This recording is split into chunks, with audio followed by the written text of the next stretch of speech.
Ako po ay si Mrs. Iniga po, na taga Aroroy, Masbate, retired teacher ng Aroroy High School.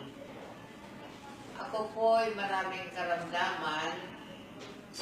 Ang sumusunod ito ay mataas ang aking kolesterol at saka uric acid, high blood.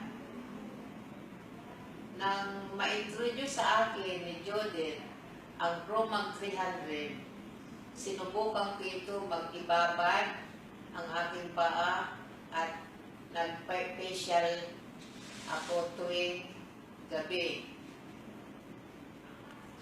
Nang ilang weeks na yun na paggamit ko, nagpa-laboratory ako.